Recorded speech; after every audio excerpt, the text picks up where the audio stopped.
you need to figure out what kind of needs do they have. Is there just a little dementia going on? Or do I need someone who really has a good grip on taking care of someone who has advanced Alzheimer's or dementia, who needs to be changed? A lot of high care needs. So that's going to make a difference in who you're hiring to come and be the caregiver.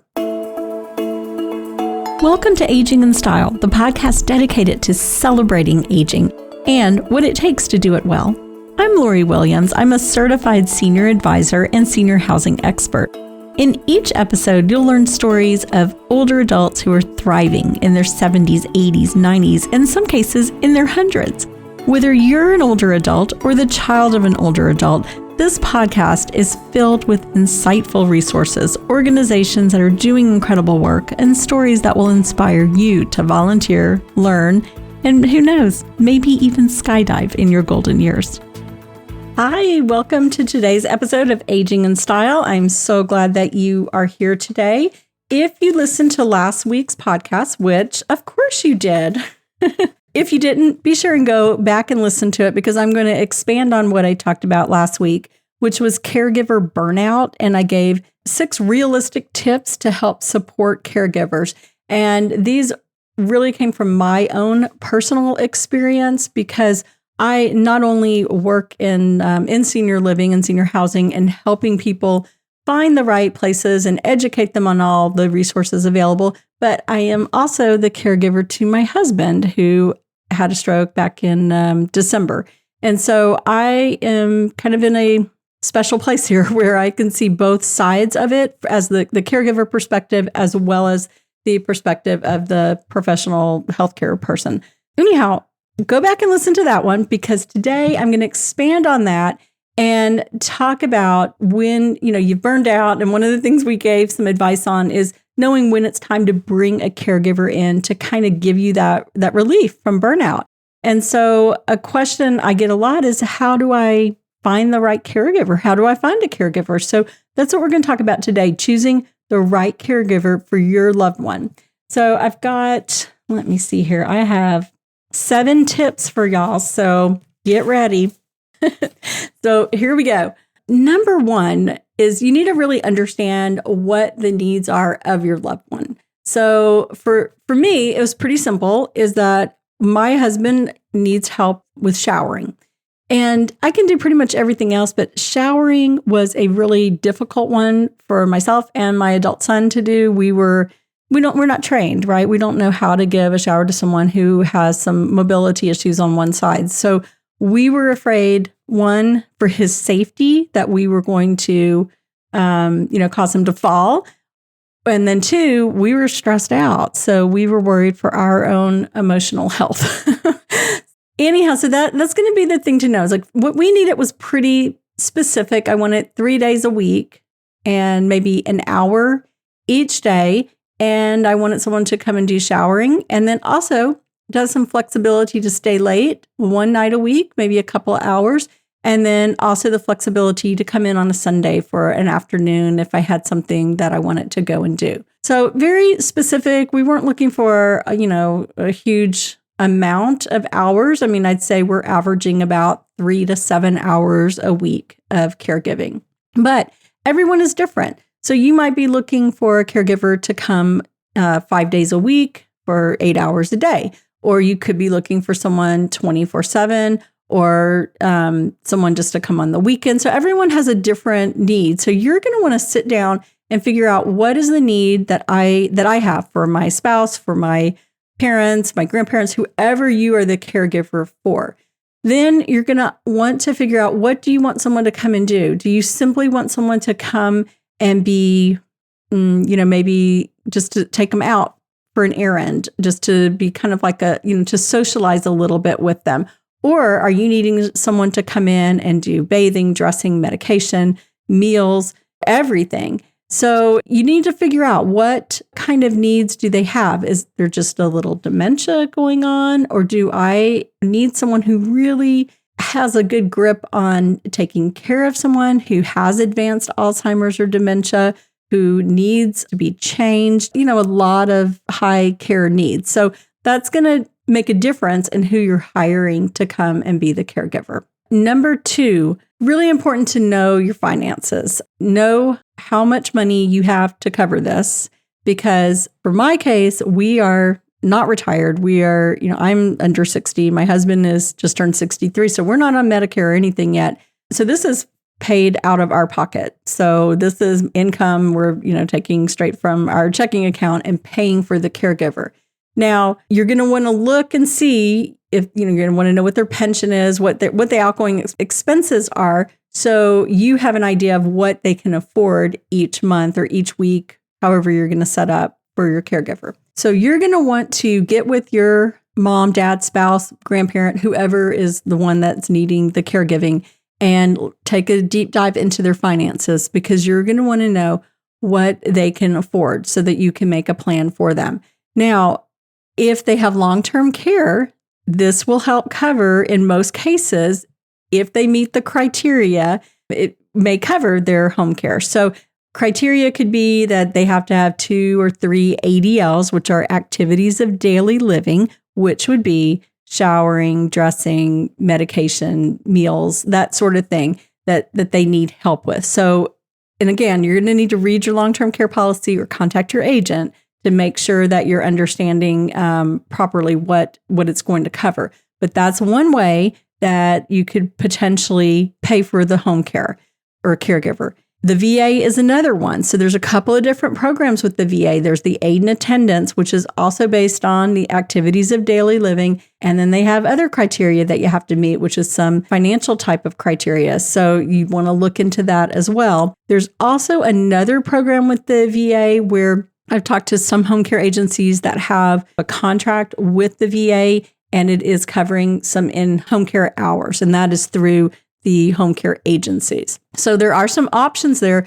I also interviewed a lady on the podcast, I guess maybe a couple of months back, and we'll reference the show, but she talked about reverse mortgages and how some people really want to stay in their home. And that is another way that you can fund to have a caregiver come in. So you can get a reverse mortgage on a house. So just these are the options that are out there for you. But I would say in most cases, people are just private paying it from their checking account. Number 3, involve all your family. So if you're doing this for your parents and there's several, 3, 4 siblings, y'all get involved and talk about this, that be on board, that it's time to bring in a caregiver for mom or dad. Maybe they're living at home and you want a caregiver just to come to their house, or maybe they live with you and you're taking care of them. But make sure that everyone is on board. And if you are the sole caregiver, say your mom is living with you, and your siblings really aren't helping much, maybe they don't know that you are completely burning out and need some help. So just having that conversation, they may step in and give you that time away, or they may say, yeah, let's get a caregiver in there to give you a break. We don't have time, or whatever it may be. So really important to have that conversation and have all family members on board before you continue on the path of bringing in a caregiver. Number 4, really important, decide between using a home care agency or finding a private caregiver. And people call me all the time about this and asking if I know private caregivers. I typically do not, because it's hard to know who's a private caregiver and who's not. And I would never want to say, hey, go talk to this person. They're wonderful. And I don't, if I don't know anything about them. Thankfully, and this is what I tell people to do, is ask your friends, ask, through your church and see if they know of a caregiver. I actually had a friend of mine who uses a private caregiver for her mother. And she told me months ago, when your husband gets home, if you need some help, I will give you the number for the caregiver I'm using. I absolutely love her. She's taken care of my mother for a long time. She's a wonderful person. So I had that in the back of my mind that should the time come, I'm going to definitely give her a call. So that worked out, but that's the way to do it. Have someone who is using a caregiver, who's had a good experience, or like I said, someone through your church, someone that people who can vouch for them. But through an agency, a lot of times people feel safer using an agency. I totally get that, because through an agency and the home care agencies, there are some that are just, locally owned home care agencies. And then there are many that are franchises. So for example, some of the big ones you might hear their names are Bright Star, Home Helpers, Home Instead. Those are some big ones that are franchises. And those tend to be a little more expensive than the ones that are locally owned. When we start talking about price, I'm in the Dallas area, so we may be more expensive than where you are. However, if you're in California or New York, your caregivers may be more expensive than here in Dallas. So to kind of give you an idea, for a private caregiver, about $25 an hour, I would say, is about the average. If you're looking for one through a home care agency, like a local agency, I would say $25 to $28 an hour, somewhere in that range. Through a franchise, they were a bit pricier. From what I found, it was probably about $30, $35 an hour. Now, here's the other kicker with the home care agencies. Most of them have minimums. And so an average minimum is 4 hours. And then that's the daily, 4 hours.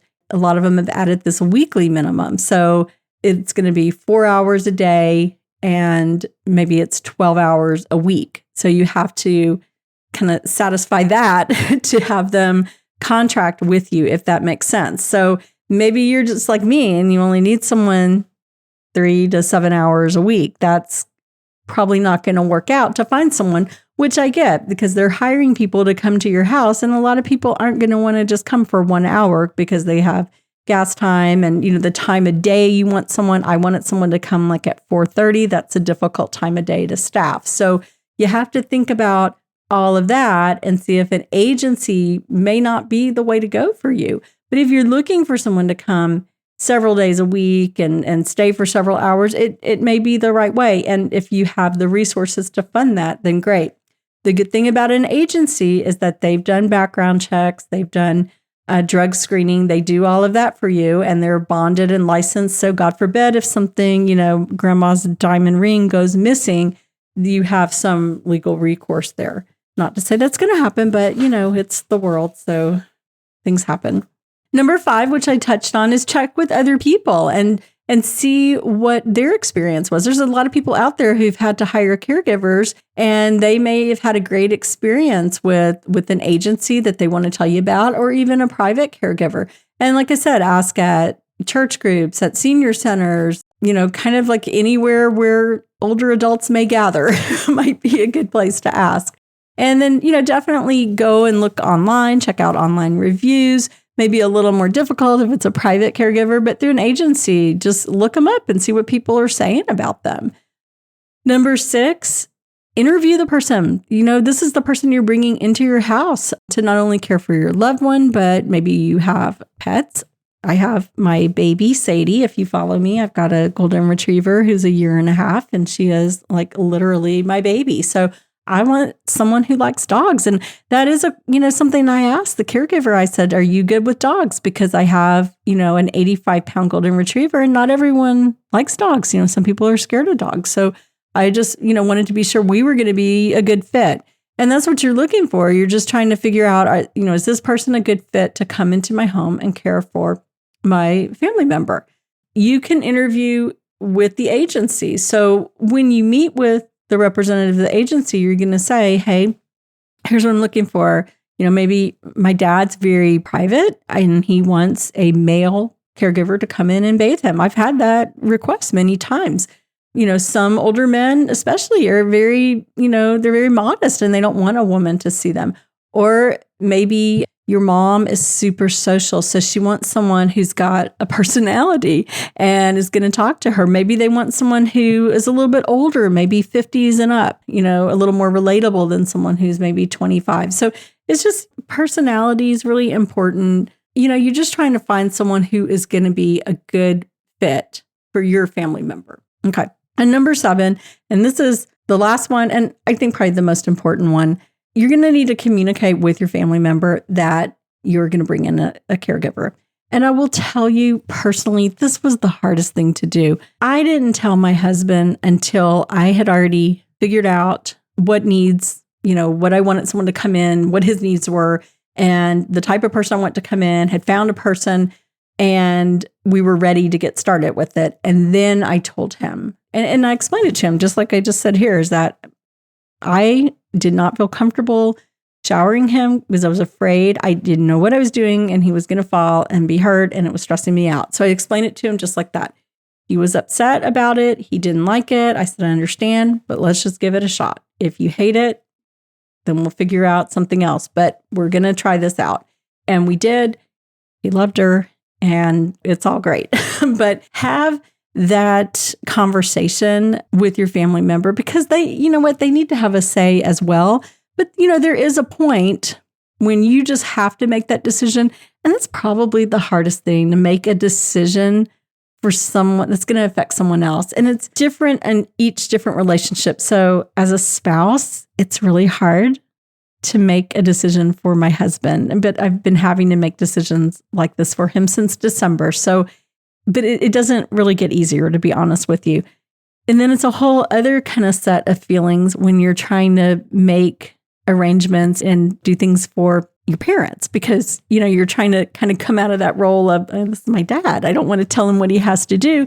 But sometimes for their safety, for everyone's peace of mind, you have to do it.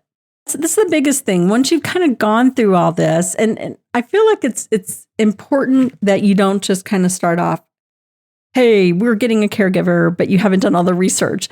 Have a whole plan in place, then have the conversation. And even have it booked. So I had everything in place. And then I told my husband, okay, this is what we're doing. And she is coming on Monday at 4:30. She will be here when you come home from rehab, and you'll go straight to shower. We'll talk to her for a little bit and then she will help you with showering. And it didn't go well in the conversation. I'm not going to lie to y'all, but it has been wonderful since day one. So again, communicating what's going on and planning is key to making this, a successful venture. Those are the 7 tips for figuring out how to choose a caregiver. I hope that's helpful. Like I said, we'll put some information on here about the VA program I mentioned, as well as the interview that we did with the lady about reverse mortgages. If you have questions, of course, reach out to me. You can go on my website, which is loriwilliams-seniorservices.com. Please share this podcast with your friends and family. And if you haven't already subscribed, please do. And also leave us a review. If you like what we're sharing, leave some comments. And I love being able to share information with y'all. And I hope it helps you to share my personal experiences, as well as all that I have learned in my 17 years working in senior living. But I feel like, I have kind of a different spin on things now because I'm in your shoes. A lot of you are in these shoes of being a caregiver, and it's tough. It's hard. And so, I want to be able to provide what resources I can to y'all. All right. That's all I have for today. And we will see you next week. Thanks. Bye-bye.